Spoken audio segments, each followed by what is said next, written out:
En aquel tiempo bajó Jesús del monte con los 12 discípulos y se detuvo en un llano con un grupo grande de discípulos y del pueblo, procedente de toda Judea, de Jerusalén y de la costa de Tiro y de Sidón.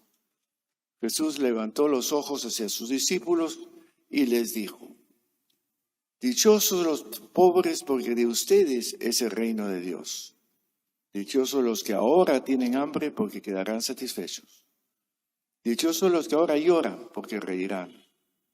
Dichosos ustedes cuando los hombres los odien y los persigan y los excluyan y desprecien el nombre de ustedes como infame por causa del Hijo del Hombre. Alégrense ese día y salten de gozo, porque la recompensa de ustedes será grande en el cielo. Eso es lo que hacían sus padres con los profetas. Pero ay de ustedes los ricos, porque ya tienen su consuelo. Ay de ustedes los que ahora están saciados, porque tendrán hambre. Ay de los que ahora ríen, porque harán duelo y llorarán. Ay de ustedes si todo el mundo habla bien de ustedes, pues eso es lo que hacían sus padres con los falsos profetas. Es palabra del Señor. Eso es lo que hacían con los padres de ustedes con los falsos profetas. Y los tenemos en abundancia, los falsos profetas que dicen supuestamente hablar en nombre de Dios, pero no es el Dios ciertamente de Jesús, ni el Dios en el cual por lo menos yo creo. Jesús de Nazaret, un hombre revoltoso, subversivo, un hombre no conformista. Y pasa a leer la página de los Evangelios. Un hombre que diríamos contracultural. Un hombre que volteaba las tradiciones y las costumbres y por eso entraba en conflicto con las autoridades, los saduceos, los fariseos y eventualmente terminará, como dice, crucificado. Porque Jesús lo que plantea es revolucionar toda la manera de ver las relaciones de los hombres con Dios, que pasa por las relaciones de los hombres entre sí. Lo que Jesús introduce es una prioridad, no en Dios ni en la religión. La prioridad de Jesús está en las personas. Eso es lo que prioriza. Hay que leer los evangelios, mis queridos, porque tenemos demasiadas invocaciones del evangelio apropiadas o asociadas a lo que poco tiene que ver con el evangelio, la buena noticia, el mensaje, la propuesta de Jesús de Nazaret. Incluso hay todo un movimiento en Estados Unidos llamado la teología o el evangelio de la prosperidad, que no tiene nada que ver con el evangelio de Jesús. Observen que en esta especie de carta magna que hemos escuchado, las llamadas bienaventuranzas, empieza diciendo bienaventurados los pobres. No los ricos, no los bien acomodados e instalados, los pobres. ¿Por qué? Y si es que empieza por ahí, es porque eso es lo más importante, lo prioritario. Generalmente empezamos por lo que tenemos más a flor de piel. Cuando decimos sobre la virtud de tal persona, los defectos, las primeras cosas que decimos son las que tenemos más a flor de piel, las que están más en la superficie inmediata. Bienaventurados los pobres. Pobres aquí y ahora. No pobres por ser mendigos, los pobres. No la pobreza, los pobres. ¿Quiénes son los pobres? ¿A quiénes se refiere? No es para que hablemos de los pobres en espíritu, cuestiones devocionales. Es el pobre aquí y ahora. El pobre, y paralelo, el que tiene hambre. Bienaventurados los que lloran, porque los hacen llorar, porque pasan mal, porque son frustrados. Bienaventurados los que rezan, no. Bienaventurados los que leen la Biblia, no. Bienaventurados los que van al templo, no. Bienaventurados los que hacen ayuno y abstinencia, no. Bienaventurados los que observan el sábado, no. Ninguna de estas cosas de la religión Jesús menciona como bienaventurados los que. ¿Es que descartamos la religión? No. La religión debe llevarnos y conducirnos a vivir esto que es lo medular y lo importante. Nos entrenaron en los colegios en la religión tradicional y no sé si todavía sé que continúan ciertos sectores, segmentos y movimientos de nuestra iglesia a pensar en los 10 mandamientos. Tienen que cumplir los mandamientos. Pero si observamos, Jesús no hace referencia a los mandamientos. Los mandamientos dicen, no mates, no mientas, no robes, no. Un largo listado de nos. Y Jesús nunca va en ese plan de nos. la propuesta de Jesús en plan de sí, sí ama, sí perdona, sí acoge, sí acércate.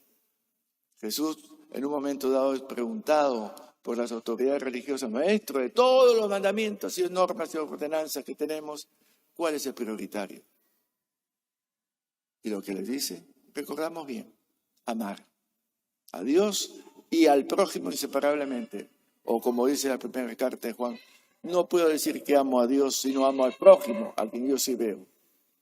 Por eso es que es una invitación a repensar las prioridades. ¿Y por qué todo esto? ¿Qué es lo que tiene Jesús en mente? ¿Qué es lo que quizás no hemos captado y debemos tomar más en serio y repensar? Porque Jesús está pensando en algo que yo extraño e insisto que deberíamos priorizar también y tener muy presente. La propuesta de Jesús tiene como finalidad liberar al hombre, a las personas, de lo que impide a la persona ser más personas, rescatar y elevar la dignidad humana como seres humanos. ¿Para qué?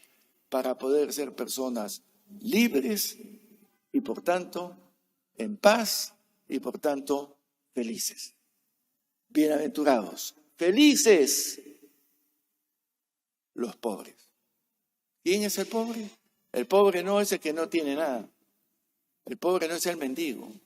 Los incluye, pero no es en eso que piensa. Y contrasta con, ay de ustedes los ricos. ¿Por qué los ricos? ¿Qué culpa tienen? Nació millonario. El dueño de Amazon en 21 meses después de la pandemia ha acumulado 18,000 millones de dólares extras. ¿Lo voy a condenar por eso? Si el sistema funciona por sí, los centavos entran en las cuentas automáticamente. ¿Dónde está el núcleo del asunto? El núcleo del asunto está en que Jesús piensa en la felicidad de las personas. Palabra que no se utiliza, pero se habla de felices, bienaventurados, macarios, felices. Bienaventurados los que. ¿Por qué? Porque eso es lo que nos hace ser felices. Porque el que anda prendido y pendiente, adicto al tener, no es una persona libre. Estoy pendiente, tengo que tener. Subió el dólar, bajó el dólar. El PBI subió o no subió. ¿A cómo está? Es que tengo, me falta, necesito.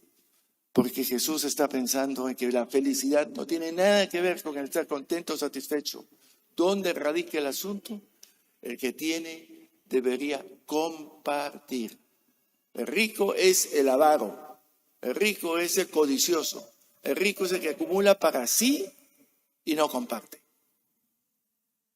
Y por eso Jesús dice, si quieres ser discípulo en un momento, si alguien quiere venir en pos de mí, deje de mirarse a sí mismo, acepte las burlas, acepte la cruz y camine conmigo. Y el camino de Jesús es un camino desprendido. Es un camino no solamente de desprenderse de, para sentirme libre de el cúmulo de cosas que tengo, sino para ser personas más solidarias, más cercanas, más humanas. Y siendo más humanas, por tanto, personas más felices. ¿Feliz quién es? Feliz, no confundamos con contento, satisfecho, realizado. Eso, felicidad se lleva en las entrañas. Se es o no se es. Y se es feliz cuando se es libre. Piénselo.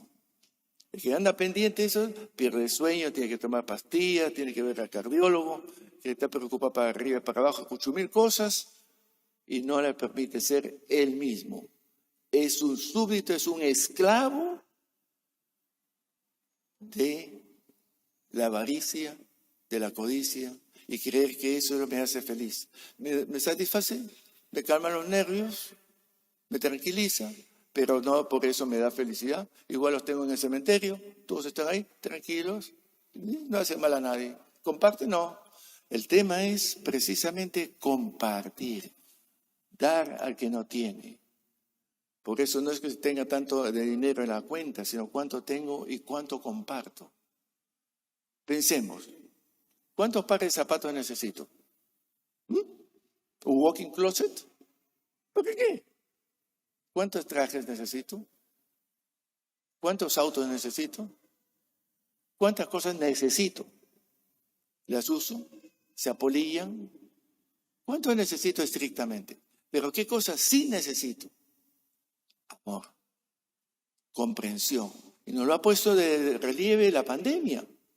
Necesitamos acercarnos, escucharnos, la gana de poder darnos un abrazo, de compartir como antes, sin temores ni temblores, y estar cercanos, sentir la presencia del otro.